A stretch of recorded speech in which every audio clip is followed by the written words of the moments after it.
Olá pessoal, nossa aula de hoje é sobre qualidade de software.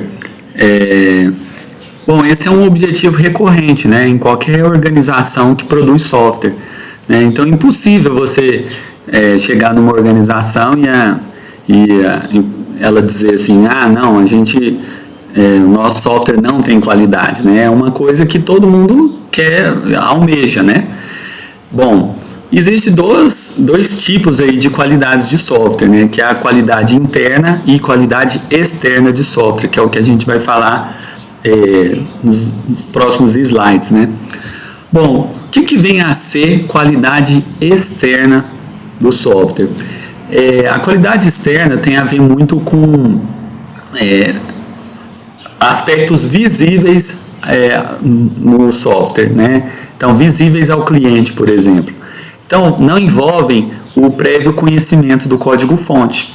Você, por exemplo, se você usar uma ferramenta e você vai chegar e vai ver, essa ferramenta ela é fácil de usar ou é difícil de usar. Se você vê aquele software rodando no Windows, no Mac, no Linux, você vai falar, esse software ele tem uma boa portabilidade. Se você precisa cadastrar alguma coisa nele e ele funciona perfeitamente, você vai falar que ele é correto. Então, veja, são características que você não precisa olhar para o código-fonte para você inferir isso. Já a qualidade interna, não. Você necessariamente precisa entrar em contato com o código-fonte. Você precisa analisar, ter conhecimento desse código, para você falar, por exemplo, se esse software tem uma boa modularidade ou não, se ele é fácil ou não de testar, né? Então, por exemplo, quando você tem lá um código que ele é dividido em vários módulos, né? Então você tem lá o módulo de contabilidade, o módulo de faturamento de pedido, o módulo de tributação do pedido. Quer dizer que o seu software ele não está implementado todo em um único e grande módulo, né? Isso é claro que facilita até nas atividades de correção de defeitos, né? Fica mais fácil para você corrigir defeitos ou para você implementar uma nova feature no seu sistema, né? Quando você pega também um código que ele tem muitos testes unitários, né? Que existem até ferramentas para medir a cobertura do teste, né? Então, por exemplo, os meus testes unitários, a cobertura desse código é de 40%. Então, quer dizer que 40% das classes do meu sistema estão sendo cobertas por teste unitário, né? Então é importante, obviamente, ter os testes unitários, né? Sistemas que não têm testes são muito ruins, né? Assim, é muito ruim a longo prazo. Então, todos esses aspectos de manutenibilidade, modularidade, tudo mais tem a ver com a qualidade interna do código. Você precisa olhar para esse código, né? Entender ele. Bom, segundo um cientista da computação lá da Universidade de Zurique, o Bertrand Meyer, existem 3 tipos de sistemas básicos, né? Eles chamam de tipos ABC de sistemas. Esses sistemas, eles, o que vem a ser, né? Bom, os sistemas C são sistemas casuais. Então, nesses sistemas, a qualidade não é tão importante neles, são sistemas menores. Imagina um sistema de videolocador, né? Quer dizer, a qualidade não chega a ser um problema tão importante, né? Agora, você tem sistemas do tipo B, que são B vem de business, né? Então, são sistemas que você tem muitas regras de negócio implementadas ali, né? Que são os sistemas que, se você for ver, os que a gente mais usa no mercado, né? Quando a gente vai trabalhar, vocês forem aí atuar na indústria, né, de software, vocês vão lidar muito com sistemas do tipo B, são muitas regras de negócio ali. Se você for trabalhar, por exemplo, no mercado, o domínio da aplicação for o mercado financeiro, você vai ter uma série de regras de negócio só de mercado financeiro, né? Por exemplo, como você faz uma ordem na Bolsa de Valores, como você compra e vende ativos Bovespa ou BMF. Então, essas regras de negócio, tudo isso tem que ser analisado e entendido junto ao seu cliente, junto ao seu stakeholder, né? E já em relação ao mercado, por exemplo, varejista, né? Se você for trabalhar, por exemplo, no aplicativo da Magazine Luiza, então vai ter muitos sistemas, vai ter uma série de regras de negócio, de faturamento de pedido, de geração de relatório, de contabilidade. Então, esses sistemas do tipo B são os sistemas que, assim, a gente mais lida no nosso dia a dia, né? E também o Bertrand Meyer, né, falou que tem sistemas também do tipo A, né? São sistemas acute, né? Vem de agudo. São sistemas críticos, vamos dizer assim.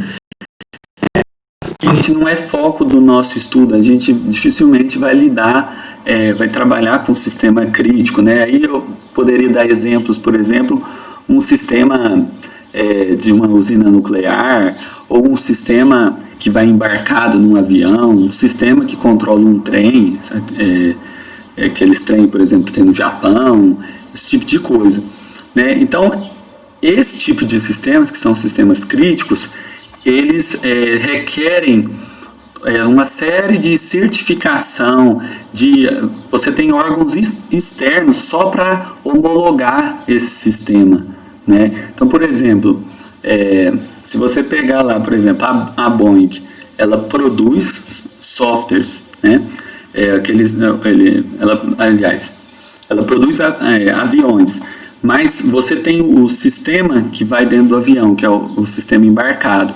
Esse sistema, muitas vezes, só para ele entrar em produção, ele precisa ser homologado, às vezes 4, 5 anos, por uma entidade externa, por exemplo. Às vezes uma empresa alemã que faz a certificação, homologa aquele sistema para aquilo, como se diz, entrar na ativa, né? Entrar em produção.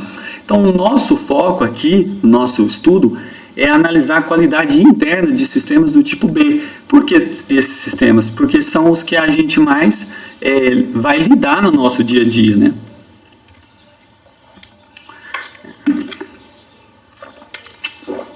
Bom, e aí entra um conceito importante que a gente tem que falar, que é o conceito de débito técnico, né? O que vem a ser isso, né? Bom, quando você trabalha numa empresa, né, numa organização, muitas das vezes você tem lá os gerentes, os executivos, os CEOs lá da empresa, e às vezes até por falta de conhecimento técnico deles, eles não valorizam tanto esses aspectos de qualidade interna do software, né? Porque, veja, isso é uma coisa muito técnica, isso é invisível ao cliente, né? O cliente quer saber também se o software funciona ou não. Então, ele não está olhando para a qualidade interna do código. Só que é claro que os desenvolvedores precisam preocupar com a qualidade interna. Até porque aquele sistema, depois que ele for entregue, ele vai ser, por muitos anos, né? Ele vai ser evoluído, né? Vai ocorrer manutenções nesse sistema. Então, muitas das vezes outras pessoas, né, esses gerentes executivos, eles não dão a devida importância para a qualidade interna do software, porque não envolve correção de bug, não envolve implementação de feature nova. Só que um código, quando aquela feature foi mais bem implementada, depois para dar manutenção, isso tem uma diferença muito grande. Se você implementa a feature só por implementar, para entregar, ou se você implementa aquela feature para futuramente ficar mais fácil para dar uma manutenção, né? Então é isso que é o conceito de débito técnico, né? Então, por que essa expressão? É uma expressão, né, que ela ganhou muito, assim, ganhou uma fama, essa expressão débito técnico, e nada mais é do que uma analogia para explicar para leigos a importância de ter uma qualidade interna do seu software, né? Então ele fez uma analogia com termos da área financeira, né? Porque para ver se fica mais fácil da pessoa entender. Então, por exemplo, quando você... todo mundo sabe, por exemplo, vai passar o cartão. Então, crédito ou débito? Bom, quando você passa no débito, você tem ali uma perda. Então, vale o mesmo conceito para o software. Se você for o tempo inteiro introduzindo débitos técnicos no seu software, aquilo vai acumulando, como se fosse uma dívida que você contrai, e se você não pagar ela, o que vai acontecer? Ela vai aumentando, ela aumenta cada vez mais. Então o débito técnico ele tem que ser pago, né? Ele tem que ir sendo pago para não acumular e virar uma dívida enorme. Então, quando que você introduz o débito técnico num software? É quando você, às vezes, você está doido para implementar uma nova feature ali e entregar aquela feature rapidamente, só que você não se atenta para as soluções de design, para soluções de implementação, às vezes não preocupa em usar um padrão de projeto ou respeitar a arquitetura do sistema. Então, acaba por introduzir esse débito técnico, né? E qual é o problema desse débito técnico?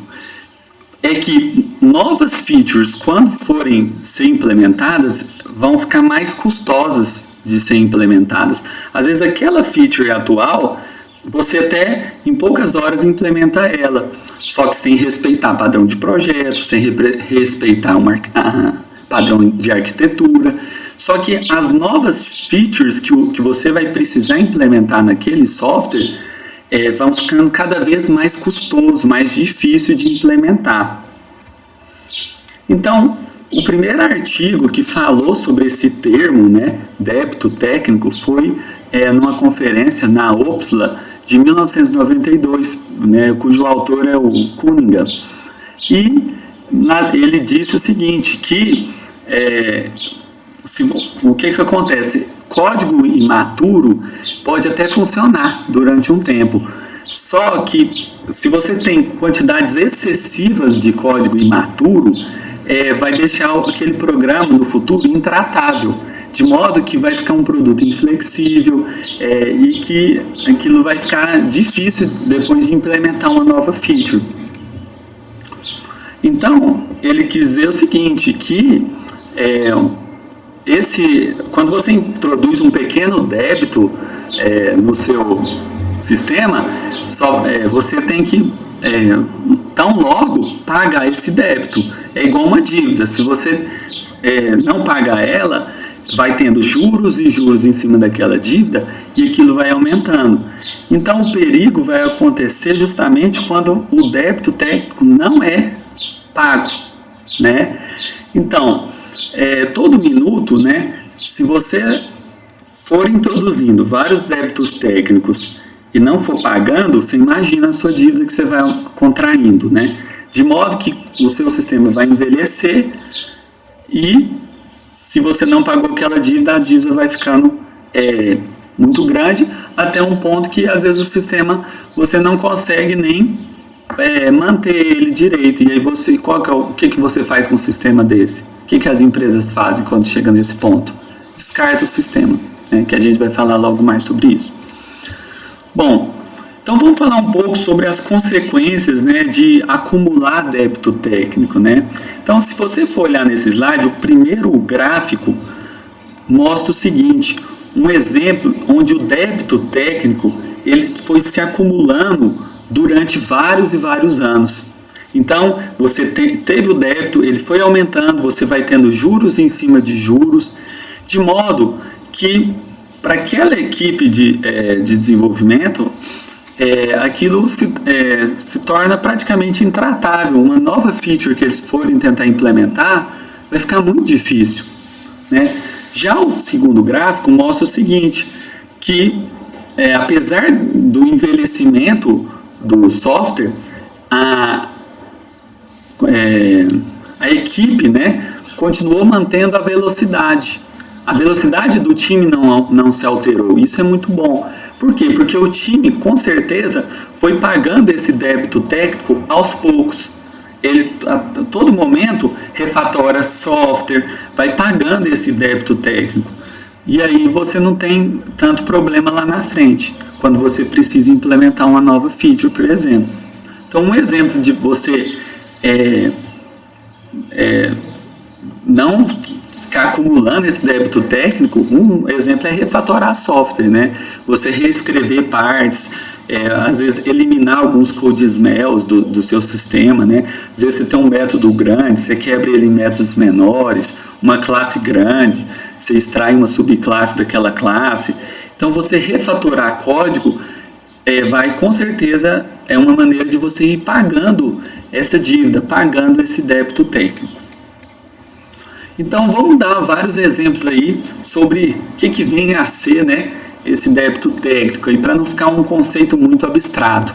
Por exemplo, suponha que você tem um sistema sem testes. Isso é muito ruim, né? Intuitivamente a gente sabe disso. Por quê? Porque todo sistema ele é complexo, né? E acaba que você precisa de ter testes unitários ali, testes de regressão, para justamente evitar que aquele software vai para a produção cheio de defeitos. Então, a gente tem que adotar essa prática do TDD lá, né, do desenvolvimento orientado a teste, onde você primeiro implementa a classe de teste, depois a classe de desenvolvimento, para você ter uma boa cobertura de testes. Outro exemplo de débito técnico, né, que é comum também, é quando você tem um sistema onde o build não é automatizado. Então, o build ainda é um processo manual. Gerar um arquivo que vai para a produção, que representa todo o sistema, né, aquele monolítico da empresa ali, às vezes um único arquivo, que é um ponto .war lá, por exemplo, que é onde que roda todo o sistema. Às vezes, para gerar aquele ponto .war, você precisa de vários passos manuais. E isso é muito ruim. Por quê? Porque vai que quem que gerava esse build, recebe uma nova proposta de uma outra empresa e muda de empresa. Então, quer dizer, é importante automatizar o build para que, se você precisa gerar várias releases, você gera no momento que você precisar. Então, outro exemplo também é os sistemas que não obedecem à arquitetura. Então, não existe uma separação clara entre as camadas de interface, de banco de dados, camada de persistência de dados, é tudo ali dentro da mesma camada. Sistemas lotados de code smells, né? Sistemas com large class, large method, então, feature envy. Então, são sistemas que você pode evitar esse tipo de coisa, esses code smells, né? Como? Refatorando. Um princípio da orientação a objeto é o quê? É que você tenha classes e métodos coesos e com baixo acoplamento. O que é uma classe coesa? É que ela faz uma única coisa, ela tem uma única responsabilidade. Método coeso é a mesma coisa. O método ele não pode fazer muitas coisas. E, por exemplo, um método também ele não pode ser acoplado a muitos outros métodos de outras classes, porque senão você vai corrigir um bug, você tem que corrigir nele e em vários métodos de outras classes. Então, isso é um exemplo de débito técnico, né? Um sistema com classes pouco coesas, né? Muito acopladas.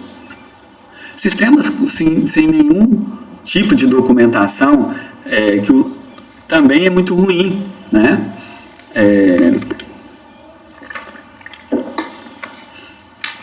É um exemplo de débito técnico aí, né? Porque Você imagina que vem um novato trabalhar naquele software e acaba que a única documentação que ele tem é o código. Quer dizer, não tem uma especificação de requisitos, não tem uns diagramas UML para a pessoa, o novato, olhar e entender em alto nível. Então, é outro exemplo de débito técnico, né? Então, os sistemas que não têm uma boa indentação, não seguem um estilo de codificação, tudo isso são exemplos de débitos técnicos que vão acumulando e uma hora vai deixar aquele sistema difícil de ser evoluído, né? Tudo que atrasa a implementação de uma nova feature é considerado débito técnico.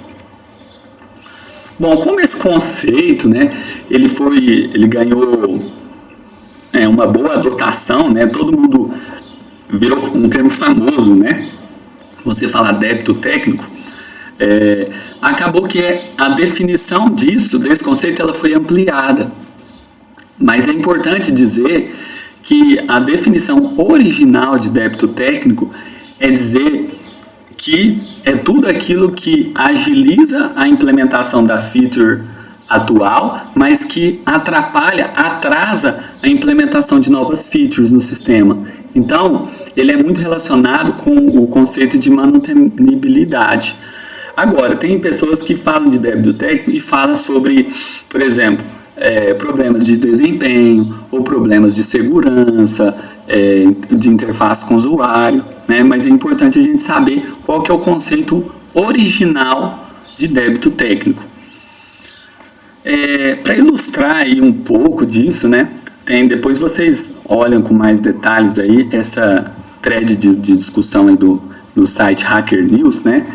Onde a pessoa fez uma pergunta lá, qual que é a quantidade maior ali de código ruim ali que você já viu quando trabalhou com desenvolvimento de software, né?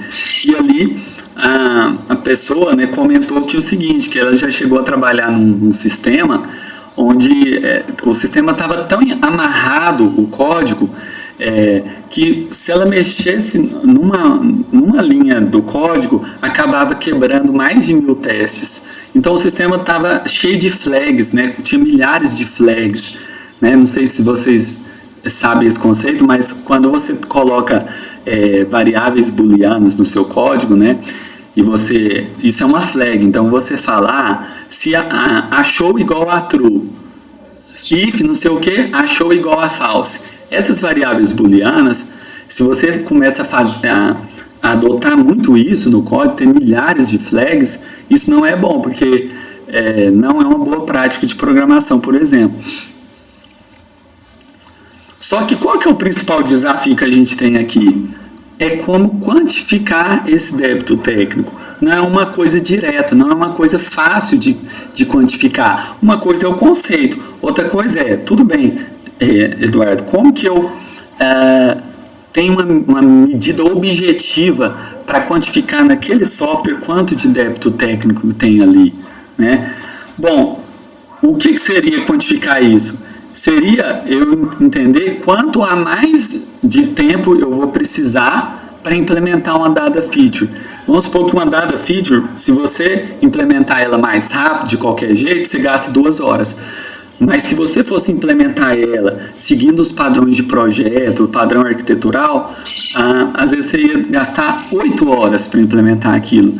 Então, seria saber quantas horas a mais você precisa para implementar aquela feature. Isso seria o débito técnico. Mas isso não é fácil de formular matematicamente.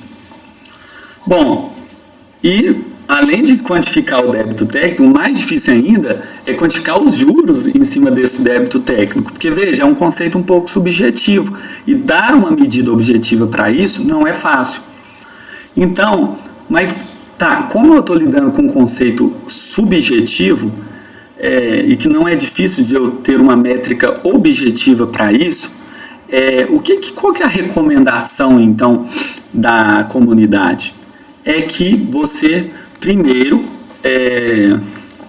tente pagar as partes do sistema que são sempre modificadas. Por quê? Porque ali, todo momento, o caminho de execução do programa passa por ali.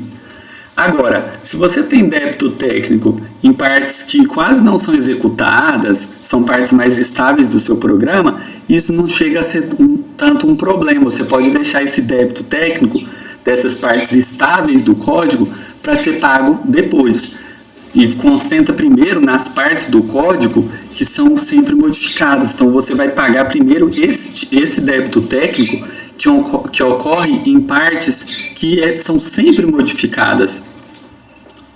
Bom, aí tem um conceito aí, né, que acho que muitas de vocês já devem ter se deparado aí, né, que é o tal do descarte de sistema.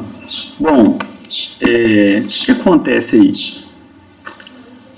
Bom, como a gente já disse, o software ele gasta ali, por exemplo, vamos supor, um ano para ser projetado, implementado, né, colocado em produção, tudo. Só que depois aquele sistema ele fica anos sendo evoluído, você tem uma equipe para manter aquele sistema. Então o sistema ele envelhece, assim como o nosso, né? E você, inclusive, tem as leis de Lehman, que é só sobre a dificuldade de manter sistemas grandes, complexos. Então, o que acontece? Os sistemas eles podem chegar a um ponto que qualquer manutençãozinha que você precisar fazer fica extremamente custosa. E por quê? Porque acumulou tanto débito técnico ali que fica difícil implementar uma simples feature depois. Então, nesse momento, o que é mais interessante? Você descartar o sistema. Esse descarte de sistema é quando não tem mais o que fazer, né? Então você descarta ele. Então, descarte de sistema é uma prática que ocorre com muito mais frequência que a gente pode imaginar. O próprio Google, né, que é uma empresa grande, ocorre, mas isso também ocorre em qualquer tipo de empresa, né? Então, por exemplo, o Google ele tinha um framework que é o GWT, que ele é um framework para desenvolvimento web. Então, você escrevia a sua aplicação toda em Java e isso era compilado para JavaScript. Só que hoje em dia ninguém fala que vai desenvolver a aplicação em GWT, né? Por quê? Porque aquele framework entrou em desuso. Então foi descartado, entendeu? Então, aí a pergunta que fica é: como eu consigo qualidade de código? E assim evito esse débito técnico? Bom, existem várias maneiras. Uma maneira que a gente pode conseguir essa qualidade de código, né, é adotar bons processos de desenvolvimento, bons padrões de projeto, padrões de arquitetura. Podemos também utilizar diagramas da UML, por exemplo, às vezes é um requisito ali muito custoso, muito difícil, você pode fazer um diagrama de sequência, né? Ou você pode ter um diagrama de casos de uso, um diagrama de classes para ter uma visão de alto nível daquele projeto. Você pode sempre escrever testes, né, para você ter uma boa suíte de testes. E você ir pagando esse débito aos poucos, para aquilo não virar uma dívida, né? Como? Refatorando código, né? E uma coisa que vou falar agora também é as revisões de código. O que vem a ser isso?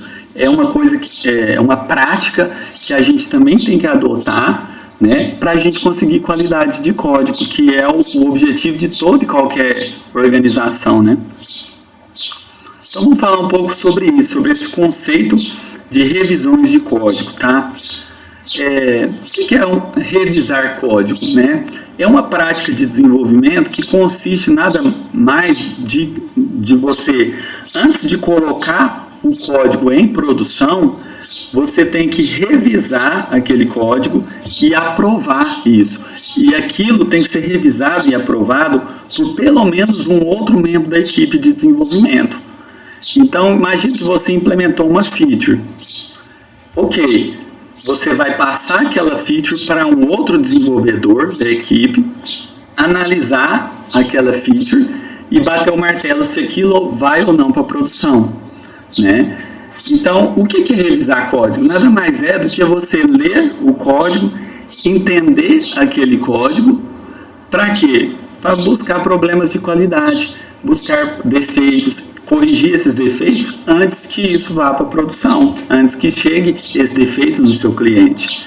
Então, revisão de código, ela ocorre de forma assíncrona. É diferente de falar em pair programming.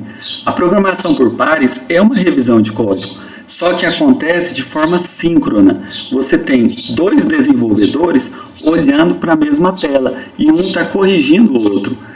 Já a revisão de código propriamente dita, ela ocorre de forma assíncrona.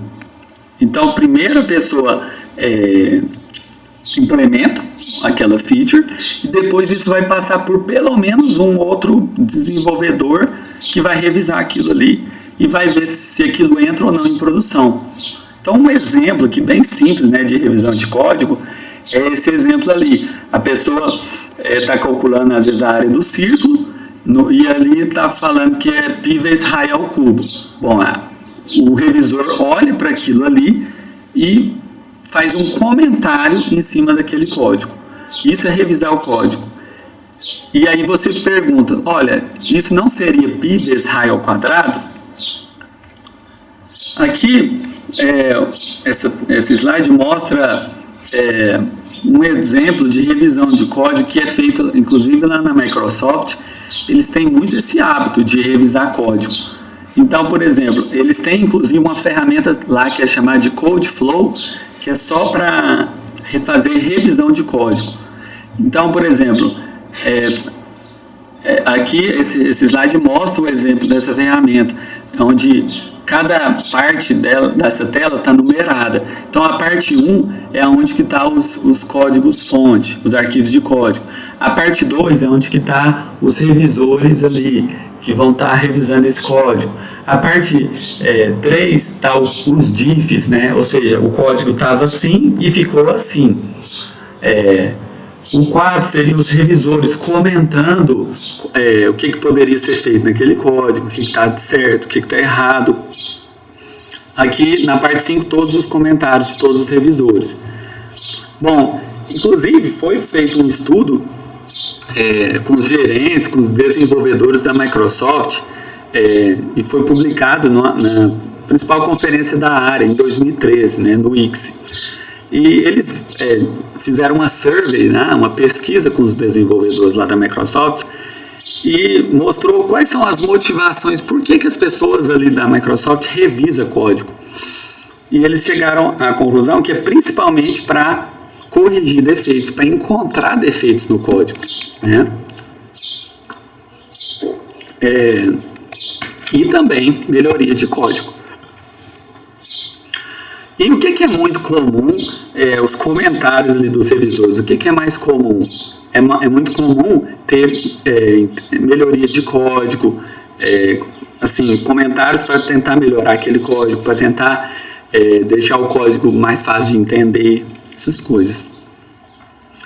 Bom, agora vamos ilustrar o seguinte, a revisão do código, a gente vai ilustrar ela o seguinte: como que, se eu um dia for ser revisor de um código, como que eu devo me comportar? Qual é a etiqueta, né, que eu tenho que me comportar? Primeiro, como autor, se eu for a pessoa que vai implementar a feature, e depois no próximo slide eu vou falar qual é a etiqueta de um revisor quando for revisar o código de outra pessoa. Tá? Então, primeiro vamos falar a etiqueta como autor. Você está implementando uma nova feature. Tá? Então, você foi contratado por uma empresa para trabalhar num projeto. Tá? Só que você ainda não tem muito conhecimento daquele código. Então, o que é recomendado? É recomendado que você utilize um serviço de integração contínua. Para quê? Para evitar que você não introduza ali uma mudança no código que quebre o build, né?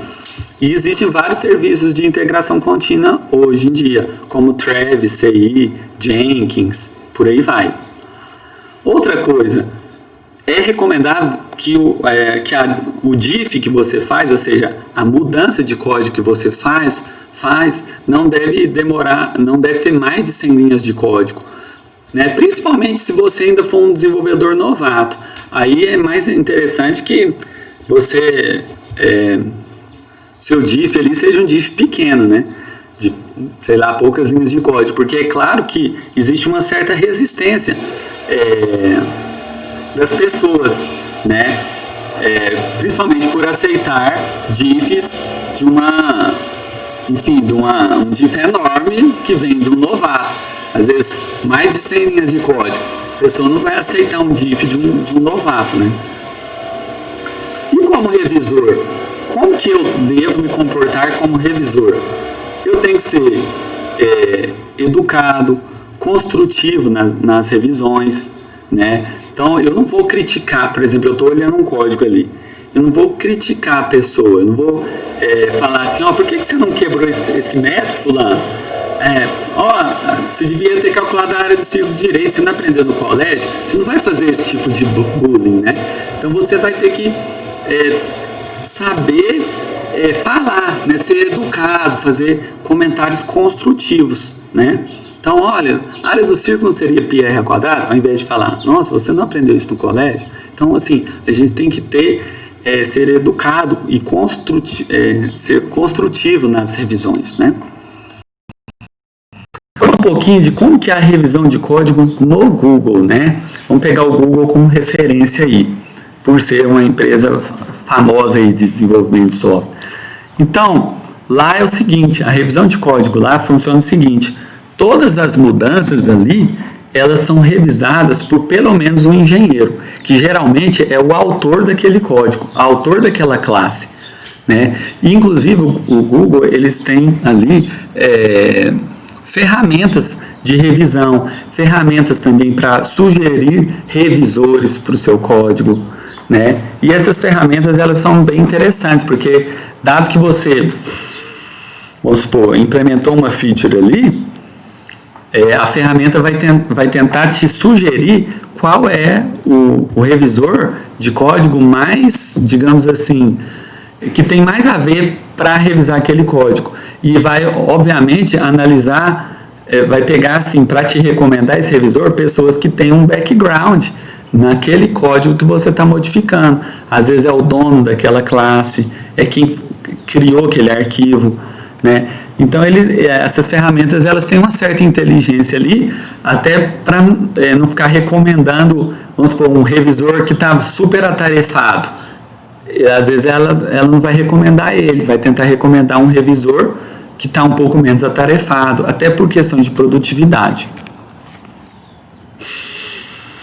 Então, no Google, né, como a gente viu, apesar de toda revisão de código, uma pessoa tem que revisar, né? O autor, ele é livre, o autor daquela mudança de código, ele é livre para escolher outro revisor de código para ele, entendeu? Então ele pode falar, eu quero que o fulano revise meu código. Ele é livre para escolher. Então depois vocês dão uma olhada aí nesse arquivo que eu coloquei aí, nesse link, de como que é a engenharia de software no Google. Tá, e sobre pull requests, hein? Quem já ouviu falar desse termo aí, pull request? O que é isso?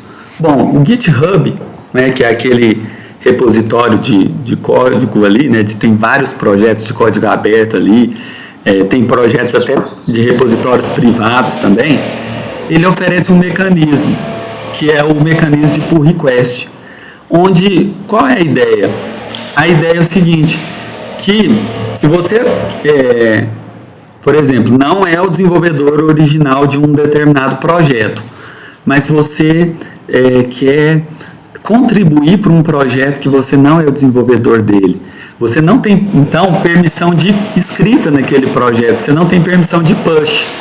Então, se você quisesse contribuir, por exemplo, com o Facebook React, você não é o desenvolvedor do Facebook React. Então, você precisa fazer um pull request para a equipe de desenvolvimento original do Facebook React, para eles você vai, na verdade, mandar uma lista de commits para eles verem se aceitam ou não o seu pull request.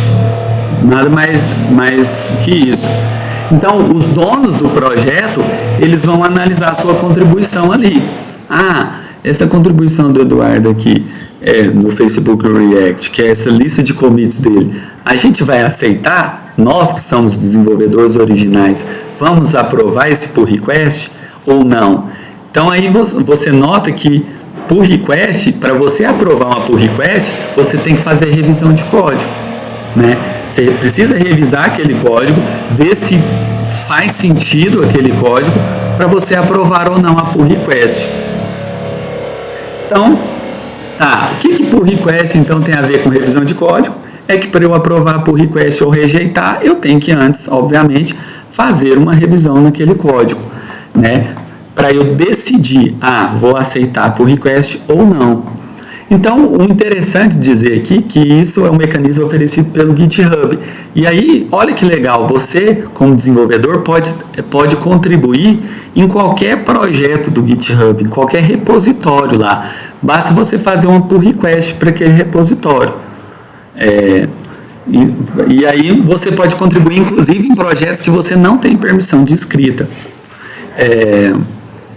Bom, e o bom também de dizer é que o GitHub tem um mecanismo, uma ferramenta de revisão de código, tá?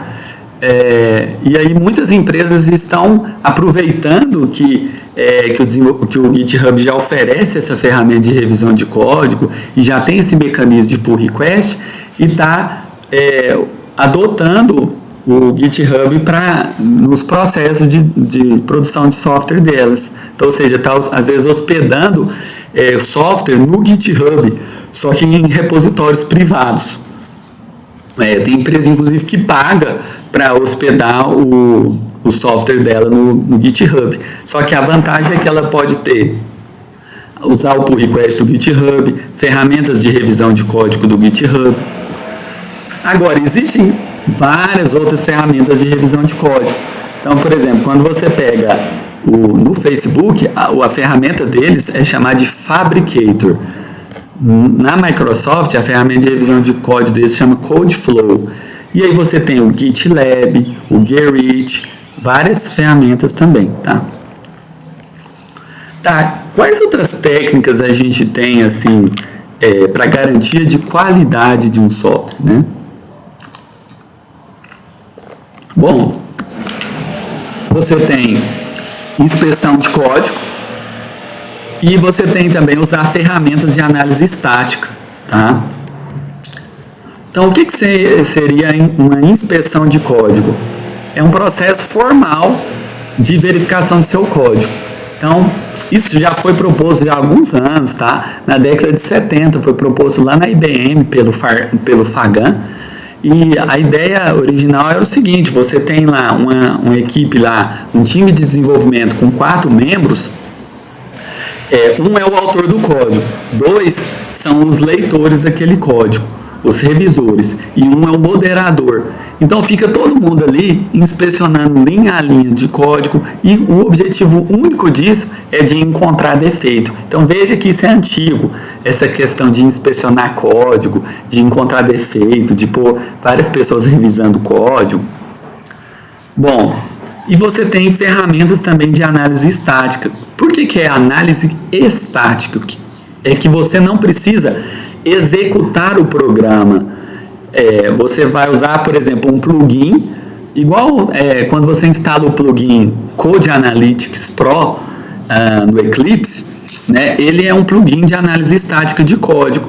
Então, sem rodar o seu programa, sem executar o seu software, ele te mostra ali vários lugares ali no código que tem potenciais defeitos para você corrigir. Às vezes é uma condição de um if, de um for, né? Então, existem também os chamados linters do JavaScript também.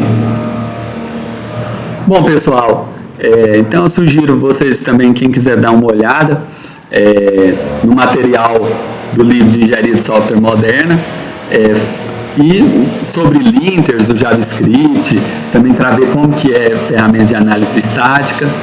E é isso, pessoal. Até a próxima.